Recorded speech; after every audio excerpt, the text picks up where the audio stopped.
Shalom kepada Bapak dosen. Perkenalkan, nama saya Arif Putra Marnaik Pakpahan. Di sini saya akan menjelaskan topik saya yang berjudul Misi Gereja dalam Memperkenalkan Kristus. Bagaimana gereja memperkenalkan Kristus kepada mereka yang kecanduan adiksi di zaman sekarang? Gereja dikatakan sebagai gereja yang hidup, di mana saat gereja itu memiliki misi. Misi yang dilakukan gereja menunjukkan bahwa gereja secara komprehensif serius untuk mewujudkan Injil yang memberitakan gambaran tentang pelayanan Yesus. Yesus di dalam Alkitab dalam memberitakan Injil secara jelas tidak memisahkan antara pemberitaan Injil dan kepedulian sosial. Yesus sebagai pemberita Injil sangat memperhatikan kebutuhan atau kondisi masyarakat pada saat itu. Gereja pada masa sekarang diperhadapkan kepada tantangan-tantangan yang sangat beragam. Salah satunya adalah kecanduan adiksi. Adiksi merupakan salah satu penyimpangan di masyarakat yang sangat meresahkan, bukan hanya kepada mereka sendiri, tetapi kepada orang-orang di sekitar mereka, baik itu teman, orang tua, dan lain sebagainya. Gereja dalam menghadapi tantangan ini harus dapat menyesuaikan diri dan memberikan arahan yang baik, karena seperti yang kita tahu, orang-orang yang sudah kecanduan adiksi memiliki jiwa yang sangat temperamen. Gereja sebagai pemberita Injil saat ini harus dapat belajar tentang perubahan-perubahan yang terjadi dari zaman ke zaman. Sebelum lebih lanjut membahas tentang apa itu adiksi, ada baiknya saya menjelaskan terlebih dahulu apa itu misi. Istilah misi merupakan suatu kata yang sering diperdengarkan dalam khalayak umum, namun secara khusus identik dengan suatu tugas yang harus dilakukan. Kata misi sendiri berasal dari bahasa Latin, mito, yang merupakan terjemahan dari bahasa Yunani apostello, yang artinya mengutus. Umumnya kata ini digunakan untuk menunjukkan adanya pengutusan yang dilakukan terhadap seseorang untuk melakukan suatu tugas tertentu alam atau khusus. Namun dalam konteks kekristenan, misi dipahami sebagai pengutusan oleh Allah kepada dunia secara holistik untuk membawa setiap manusia kepada Yesus Kristus, khususnya melalui sekelompok pekerja yang disebut sebagai misionaris. Dalam bahasa yang lebih sederhana, kita dapat memahami bahwa misi merupakan perutusan oleh Allah kepada umatnya untuk bersaksi tentang Dia. Seiring berjalannya waktu, misi selalu memperbaharui dirinya. Kehadiran misi pada zaman postmodern dalam ruang lingkup kehidupan yang telah memberikan pengaruh secara signifikan dalam proses berpikir manusia mengenai kebenaran. Hal ini disebut sebagai relativisme, di mana kebenaran yang sebelumnya adalah absolut dan universal tidak dapat lagi diakui sebagai kebebasan manusia untuk menilai suatu tindakan berdasarkan konteks. Subjektivitas kebenaran ini kadangkala dapat menimbulkan apa yang disebut sebagai moral chaos atau krisis moral. Manusia dalam masa postmodern tidak dapat lagi melihat kebenaran di mana yang harus ia ikuti sebagai suatu kebenaran yang sifatnya mutlak. Seperti apa yang dilakukan Derrida sebutkan, bahwa mereka yang hidup dalam zaman ini dipindahkan atau disebarluaskan pada sistem yang mengabaikan segala upaya untuk membatasi kemungkinan mereka. Tidak ada sistem pemikiran yang dapat mengakomodasi mereka. Gereja secara sungguh-sungguh dan setia mencoba menjalankan setiap aspek kebenaran firman Tuhan di dalam kesehariannya.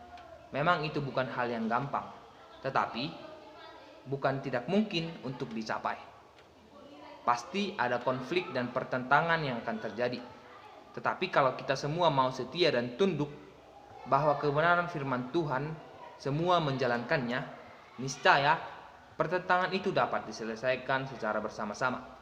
Salah seorang tokoh yang bernama David Wells dalam bukunya Gumulan Misi pada Masa Ini memberikan suatu definisi misi sebagai berikut. Misi adalah bagian panggilan yang tritunggal untuk menyatakan Kristus kepada dunia dengan jalan proklamasi, kesaksian, dan pelayanannya supaya dengan Roh Kudus, Allah dan firman-Nya, manusia dibebaskan dari egoisme dan dosanya.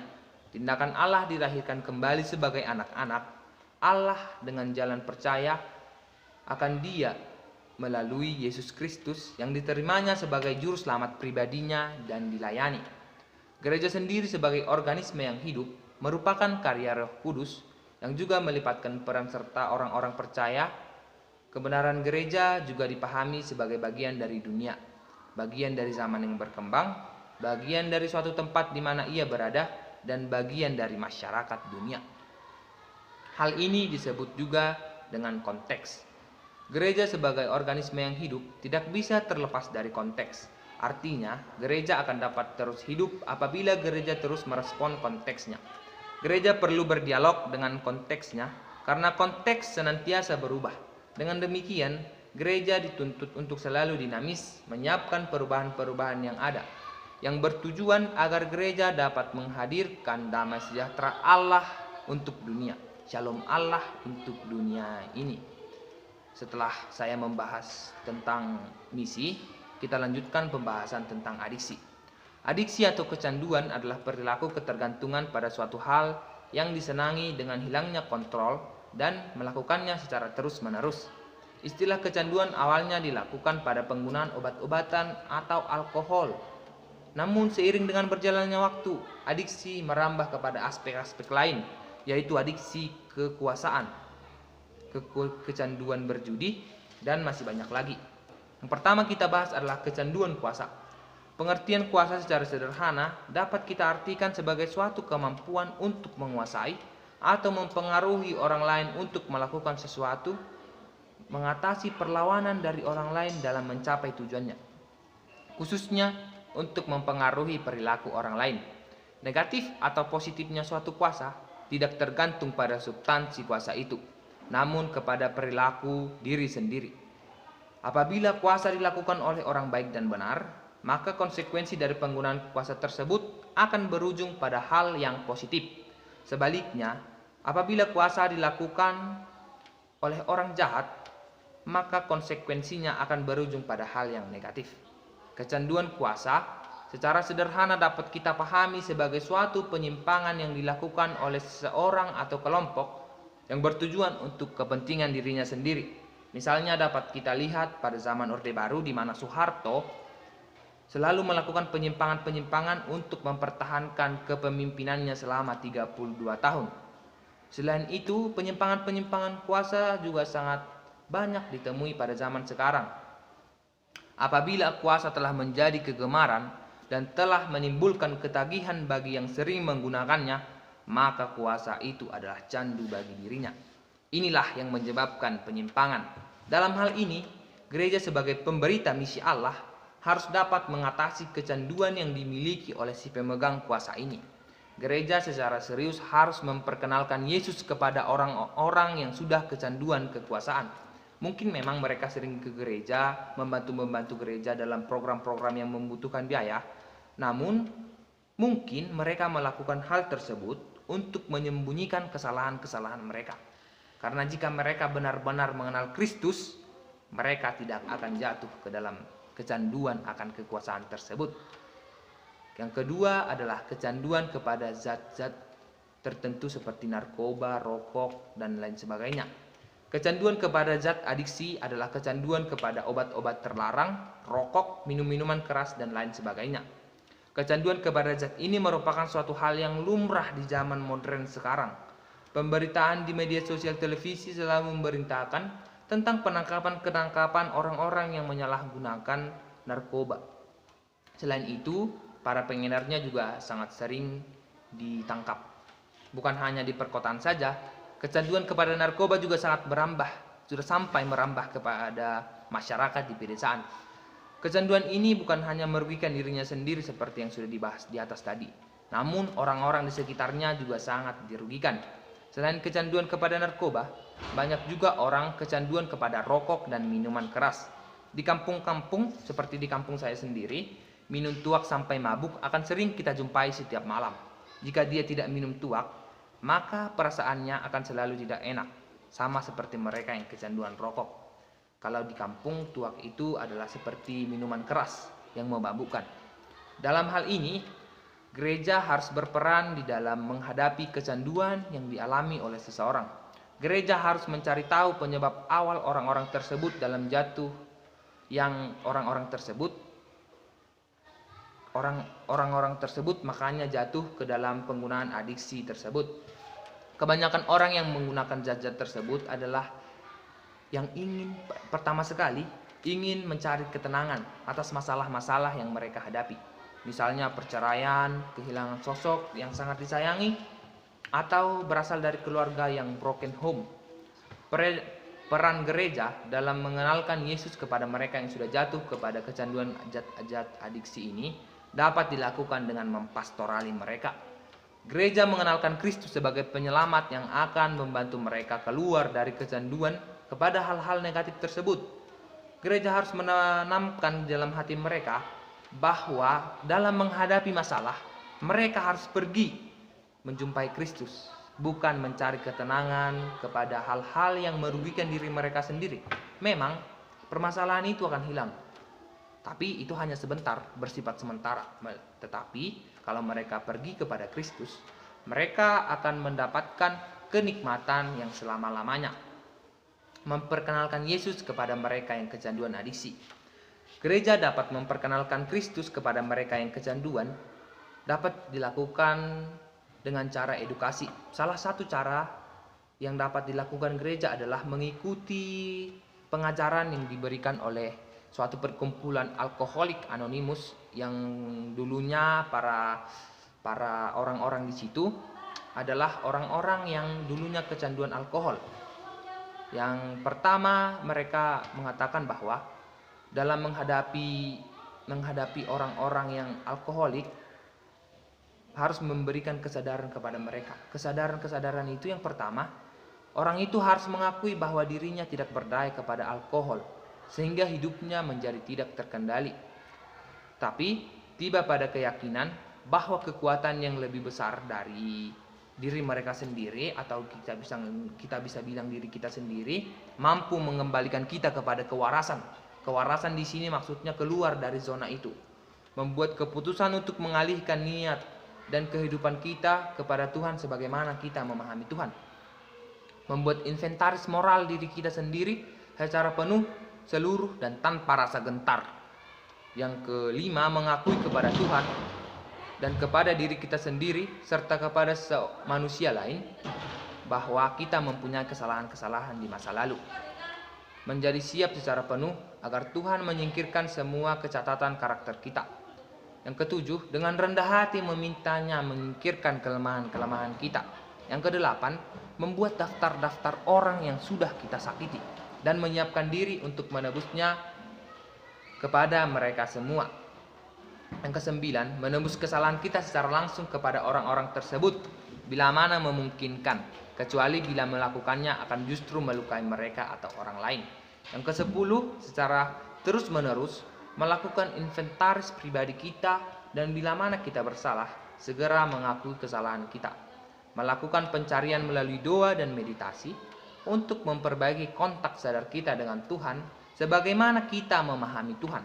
Berdoa hanya untuk mengetahui niatan Tuhan atas diri kita dan kekuatan untuk melaksanakannya.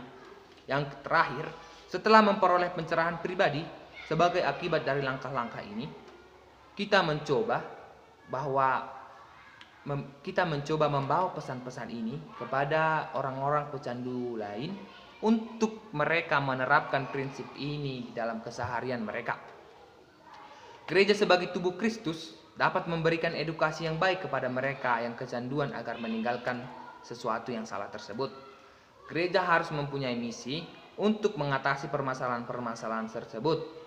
Salah satu cara yang dilakukan gereja adalah menurunkan para pelayan-pelayan pastoral untuk mengetahui seluk-beluk kenapa mereka sampai kecanduan kepada hal yang berbau negatif tersebut. Dan setelah itu gereja harus dapat meyakinkan bahwa keselamatan yang diperoleh oleh manusia yang diberikan Allah tidak pandang bulu, baik bagi mereka yang dulunya adalah orang berdosa atau apapun itu. Asalkan sudah bertobat dan percaya kepada Yesus, semua akan beroleh keselamatan. Setelah itu, gereja harus memberikan edukasi bahwa keselamatan bersumber dari Yesus Kristus. Keselamatan dari Yesus Kristus inilah yang menjadi perdebatan dan perselisihan antara orang Kristen dan orang non-Kristen. Karena orang non-Kristen percaya bahwa Yesus Kristus tidak mengerti mengenai keselamatan dan malah menjadi bahan olokan ketika Yesus Kristus disalibkan. Sementara di sisi lain, di sisi kita sebagai orang Kristen, bahwa orang Kristen itu juga kurang mengetahui akan keselamatan Yesus Kristus melalui penebusannya di kayu salib. Karena itu masih banyak orang berdosa. Saya sendiri juga berdosa, kita semua juga berdosa. Berikut saya menjelaskan sedikit mengenai keselamatan dari Yesus Kristus yang mungkin dapat dijelaskan kepada orang-orang yang alkoholik yang tidak dapat mengerti, atau kepada orang-orang yang sudah kecanduan zat dan adiksi. Mengenai tentang keselamatan, Yesus merujuk pada penderitaan dirinya di kayu salib. Penderitaan atau sengsara Yesus itu berasal dari kata passion, dalam bahasa Inggris patio, yang sudah direncanakan oleh Allah. Allah turun ke dunia ini menjadi manusia yang kita sebut sebagai Yesus untuk menebus dosa-dosa kita manusia. Seluruh episode yang menceritakan tentang kehidupan Yesus jika ditinjau di dalamnya adalah kisah kesengsaraan Yesus. Sama juga ketika orang-orang yang sudah kecanduan adiksi itu, mereka harus dapat mengerti bahwa penderitaan Tuhan Yesus itu adalah untuk menebus dosa mereka. Jadi mereka tidak menganggap bahwa dirinya aku sudah berdosa. Jadi gereja harus meyakinkan mereka bahwa mereka berdosa itu pasti diterima oleh Yesus, dan mereka harus percaya kepada Yesus agar pengorbanan Yesus tidak sia-sia. Jadi saya dapat menarik kesimpulan bahwa gereja harus hidup dan berkembang untuk dirinya sendiri dan untuk seluruh masyarakat di dunia untuk membangun kerajaan Allah, mendatangkan damai sejahtera dan kebenaran di dalam dunia ini. Gereja sebagai lembaga yang dibangun oleh Kristus dan dilengkapi kuasanya untuk menghadirkan kerajaan Allah di bumi adalah menjadi harapan dan sarana di mana Allah bekerja bagi dia melalui umatnya untuk memberitakan kepada masyarakat. Gereja harus selalu bergumul dengan dunia di mana dia diutus. Gereja bergumul dengan teks dan konteksnya sehingga gereja dapat menjalankan fungsinya menjadi garam dan terang dunia. Gereja harus beranjak dari zona nyamannya. Gereja yang dulunya hanya menunggu orang datang ke gereja untuk mengakui dosanya, sekarang gerejalah yang beranjak pergi untuk menjumpai orang-orang seperti yang saya katakan tadi, yang dibahas oleh topik ini, kepada orang-orang yang sudah kecanduan kepada zat-zat terlarang. Keterpanggilan gereja di dalam dunia ini merupakan tugas atau amanat agung dalam mengemban tugas dan pelayanan. Gereja harus mampu menjalankan visi dan misi dari Allah kepada dunia. Gereja mewujudkan Injil di antara suku dan bangsa secara efektif dan menarik perhatian, serta meyakinkan dan mengumpulkan orang-orang percaya dan membentuk persekutuan aru jemaat dalam jemaat. Gereja harus selalu memperbaharui dirinya untuk menghadapi segala persoalan yang dihadapi. Dalam hal melayani orang-orang yang sudah kecanduan adiksi, gereja harus mampu merelevansikan dirinya sebagai tubuh Kristus, yang dimana gereja harus dengan sabar memberitakan Injil keselamatan kepada orang-orang yang sudah kecanduan tadi, agar damai sejahtera Allah, shalom Allah turun kepada diri orang-orang yang sudah kecanduan itu, dan akhirnya shalom Allah dapat terwujud di dalam kehidupan manusia di seluruh dunia. Itulah yang menjadi tugas utama dari misi gereja, menghadirkan shalom Allah di dunia ini. Demikian yang bisa saya jelaskan tentang paper yang saya buat. Terima kasih. Shalom.